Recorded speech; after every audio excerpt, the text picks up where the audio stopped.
Daniel ডিফোর বিখ্যাত উপন্যাস Robinson Crusoe থেকে যে অংশটি তোমাদের পাঠ্য হিসেবে নেওয়া হয়েছে তার শিরোনাম দেওয়া হয়েছে এ শিপ রেকড সেইলার। তার অর্থ কি আমরা ফার্স্ট পার্টে জেনেছি, কেউ যদি মিস করে থাকো অবশ্যই ফার্স্ট পার্টটা দেখে নিও।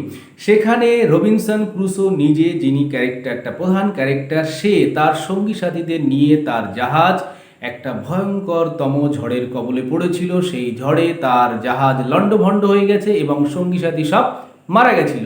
সে মরতে মরতে বেঁচে গিয়ে উঠেছিল একটা ব্যারেন আইল্যান্ডে, অনুর্বর আইল্যান্ড। সেখানে কিচ্ছু নেই, কোথাও কিচ্ছু নেই। টাকা পয়সা অবশ্য কিছুটা সে উদ্ধার করেছিল, কিন্তু সেটা তো সেখানে কোনো কাজের জিনিস নয়। আর কিছু তার ধ্বংসাবশেষ থেকে কিছু উদ্ধার করতে পেরেছিল, যেটা ভাসতে ভাসতে সমুদ্রের কূলে অর্থাৎ সেই আইল্যান্ডের কূলে এসেছিল, সেটাকে সে উদ্ধার করেছিল। এই পর্যন্ত আমরা গত পর্বে অর্থাৎ পার্ট 1-এ জেনেছিলাম। আজকে পার্ট 2 তারপর থেকে অর্থাৎ সেখান থেকেই শুরু হচ্ছে। শুরু করা যাক। I searched long. আমি অর্থাৎ রবিনসন ক্রুসো, সার্চ মানে কি সন্ধান করা, সার্চড পাস্ট টেন্স সন্ধান করেছিলাম, লং অর্থাৎ দীর্ঘ সময় ধরে অর্থাৎ অনেকক্ষণ ধরে, ফর জন্য, এ প্লেস একটা জায়গার জন্য, অফ এর, সেফ নিরাপদের, হ্যাবিটেশন, হ্যাবিটেশন মানে বাসস্থান, একটা নিরাপদ বাসস্থানের জন্য আমি দীর্ঘক্ষণ ধরে অনুসন্ধান করেছিলাম। লাইনটা ক্লিয়ার, পরিষ্কার?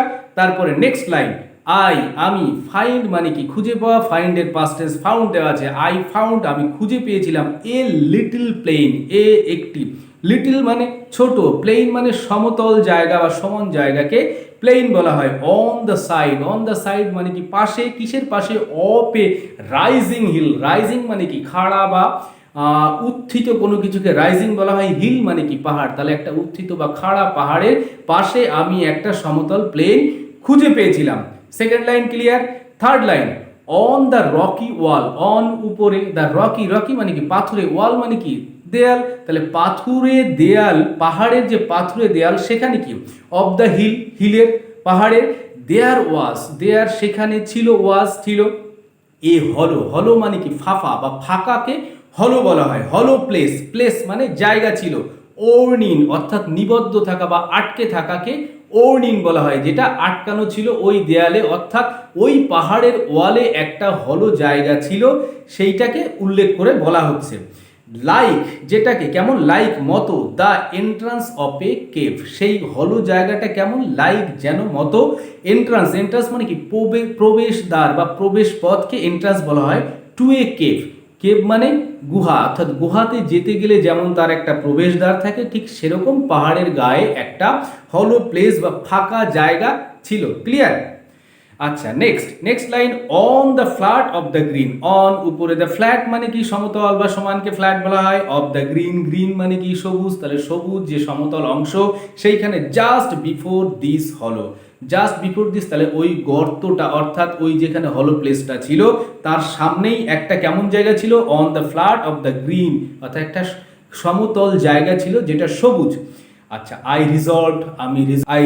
রিজলভ মানে সিদ্ধান্ত নেওয়া বা মনস্থির করাকে রিজলভ করা বলে। I resolve to pitch my tent, অর্থাৎ আই রিজলভ আমি মনস্থির করলাম, সিদ্ধান্ত নিলাম কি করব, টু পিচ, পিচ মানে কি ওখানে সেট করা বা টানিয়ে নেওয়া, মাই টেন্ট, টেন্ট তাঁবুটা, তাঁবুটা আমি এখানে ফেলতে যাচ্ছি। এইবার নেক্সট প্যারায় দেখো, I cut the wood, I cut, cut মানে কি কাটা, তার পাস্ট ফর্ম থার্ড ফর্ম সব একই হয়, আমি কেটেছিলাম, দ্য উড, উড মানে কাঠ, আই কালেক্টেড, যেটা কালেক্টেড আমরা ফার্স্ট পার্টে জেনেছি যে কিছুটা উড ও সে কাঠ ও সে পেয়েছিল, সেই কাঠটাকে সে কাটলো ইনটু স্টেক্স, স্টেক্স মানে এখানে খণ্ড খণ্ড করে গোস টাইপের কোনো কিছুকে স্টেক বলে। স্টেকের অ্যাকচুয়াল মিনিং অনেক রকম হয়। স্টেক হোল্ডিং মানে ওই শেয়ার বাজারে কারোর স্টেক থাকলে তাকে স্টেক হোল্ডিং বলা হয়, অর্থাৎ শেয়ার থাকলে সেটাকে স্টেক বলা হয়। আরেকটা স্টেকের মানে বাজি ধরাকে স্টেক করা বলা হয়। তো এখানে স্টেক হচ্ছে গোজ, যে গোজ দিয়ে টেন্টকে পুঁতে পুঁতে টাঙিয়ে দেওয়া হয় না, সেইটাকে স্টেক বলে।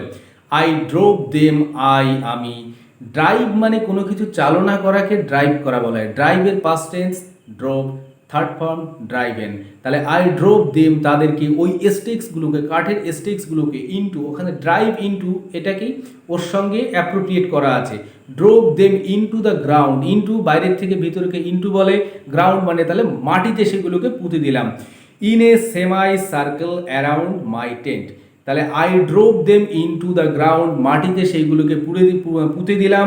কেমনভাবে? ইন এ সেমাই সার্কেল মানে অর্ধবৃত্তাকারে, অ্যারাউন্ড মানে চারপাশে, মাই টেন্ট, টেন্ট মানে আমার তাঁবুটা যেটা ফেললাম তার চারপাশে অর্ধবৃত্তাকারে সেইগুলোকে পুঁতে দিলাম। ক্লিয়ার? বুঝতে কারোর অসুবিধা নেই? তারপরে নেক্সট, দ্য স্টেক্স স্টুডস, ওই স্টেক্সগুলো কাঠিগুলো, তাই তো। স্টুড, স্ট্যান্ড মানে কি? খাড়া থাকা বা দাঁড়িয়ে থাকাকে স্ট্যান্ড করা বলে। স্টুড মানে খাড়া থাকলো বা দাঁড়িয়ে থাকলো। আচ্ছা, 6 ইঞ্চিস অ্যাপার্ট, 6 ইঞ্চিস 6 ইঞ্চি দূরে দূরে, অ্যাপার্ট, অ্যাপার্ট মানে দূরে বা দূরত্বে, 6 ইঞ্চি দূরে দূরে তিনি সেইগুলোকে পুঁতে দিলেন। ফ্রম ইচ আদার, একে অপর থেকে 6 ইঞ্চি দূরত্বে তিনি সেগুলোকে পুঁতলেন। I put the cables, I put মানে রাখা বা টাঙানোকে পুট বলা হয়। আই পুট দ্য কেবলস, কেবলসও সে রেস্কিউ করেছিল বা উদ্ধার করেছিল সেই শিপরেকের থেকে অবশিষ্ট ধ্বংসাবশেষ থেকে যা পেয়েছিল সেই কেবলস। আই হ্যাড রেস্কিউড, ওই যেটা আমি রেস্কিউড করেছিলাম। দেখো এখানে আই হ্যাড রেস্কিউড, এতক্ষণ পাস্ট ইনডেফিনাইট টেন্সেই বলা হচ্ছিল, এইবার বলছে আই হ্যাড রেস্কিউড, অর্থাৎ পাস্ট পারফেক্ট টেন্সকে এইভাবে প্রকাশ করা হয়। পাস্ট পারফেক্ট টেন্সে হ্যাড বসে আর ভার্বের থার্ড ফর্ম বসে। দেখো দুটোই পাস্ট টেন্স আছে। এই পাস্ট টেন্স অর্থাৎ আমি পূর্বে, অতীতকালে কোনো কাজের পূর্বে কোনো কাজ হলে সেটার জন্য পাস্ট পারফেক্ট টেন্স হয়, মনে থাকবে। তাহলে এই ঘটনাটা, এই যখন টেন্ট পুঁতেছে সেটাও অতীতকাল, তার আগে সেই জিনিসগুলোকে সে উদ্ধার করেছিল, তাহলে এই অতীতের এই কাজটার আগে ওই কাজটা হয়েছিল, সেই জন্য আই হ্যাড রেস্কিউড, যেটা আমি উদ্ধার করেছিলাম।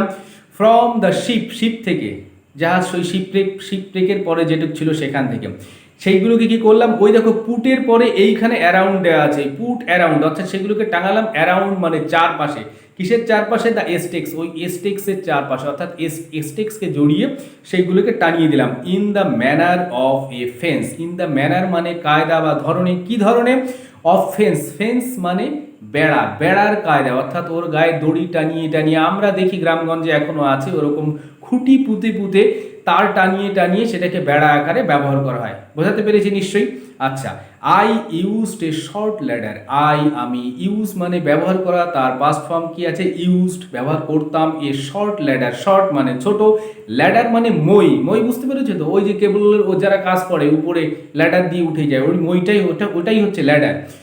To go over, to go যেতে, ওভার মানে উপর দিয়ে, দ্য ফেন্স, ফেন্সের উপর দিয়ে যেতে, অর্থাৎ সে টেন্টে পৌঁছাতে সে একটা ছোট ল্যাডার ব্যবহার করত। ওয়ান্স ইন, ভিতরে যাওয়ার পর, একবার ভিতরে যাওয়ার পর। আই উইথড্রর পাস্ট ফর্ম দেখো উইথড্রিউ করা আছে, আমি উইথড্র মানে কি? তুলে নেওয়া, ফেরত নেওয়াকে উইথড্র করা বলে। টাকা উইথড্রল করি না আমরা এটিএম থেকে, সেরকম উইথড্রিউ অর্থাৎ তুলে নেওয়া, ফেরত নেওয়াকে উইথড্র করা বলা হয়। উইথড্রিউ তুলে নিতাম, দ্য ল্যাডারটাকে আমি তুলে নিচ্ছিলাম। কিরকম? আফটার মি মানে আমি যেই ওই পাশে চলে গেলাম সেই ল্যাডারটাকে আমি গুটিয়ে বা তুলে নিলাম, সেখান থেকে তুলে নিতাম। আই ওয়াজ, কি জন্য? সো দ্যাট, যাতে করে, আই ওয়াজ আমি হতে পারি কমপ্লিটলি মানে পরিপূর্ণভাবে বা সম্পূর্ণভাবে, ফর্টিফাইড মানে সুরক্ষিত, অর্থাৎ নিজেকে কমপ্লিটলি সেভ করার জন্য আমি এই পদ্ধতিটি ব্যবহার করতাম। এগেইনস্ট, কিসের এগেইনস্টে? অর্থাৎ নিজেকে সুরক্ষিত করতো এগেইনস্ট দ্য ওয়ার্ল্ড আউটসাইডের ওয়ার্ল্ডটা কেমন ছিল? আউটসাইড বন্য বিস্ট এর একটা ভয় ছিল, তারপরে তো সমুদ্রের বিষয় ছিল, ঝঞ্ঝার কথা, কন্টিনিউয়াসলি রেইন হয়েছিল, বৃষ্টি হয়েছিল, সেটা আমরা ফার্স্ট পার্টে জেনেছি, তো সেটা আমি জানি। সেইগুলো থেকে সেভ করার জন্য নিজেকে সে এইভাবে একটা সেফ প্লেসে নিজেকে ফিক্সড করেছে। ইনটু দিস টেন্ট মানে এই টেন্টের মধ্যে, বাইরে থেকে ভিতরে কিছু হলে ইনটু হয়। This tent I brought, bring মানে কি? আনা, ব্রিং এর past tense ব্রট, third form of ব্রট। I brought আমি এনেছিলাম।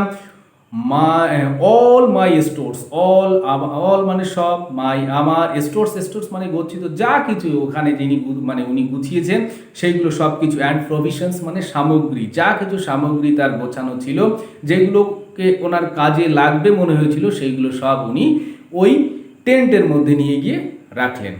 আচ্ছা, আজকের সেকেন্ড পার্ট এই পর্যন্তই থাকুক, অল্প করেই হোক, যাতে কারোর বুঝতে কোনো অসুবিধা না হয়। বুঝতে অসুবিধা হলে আর একবার চালিয়ে শুনে নিলে সেটা রিভাইজ হলে বারবার শুনলে সেটা অবশ্যই মনে থাকবে।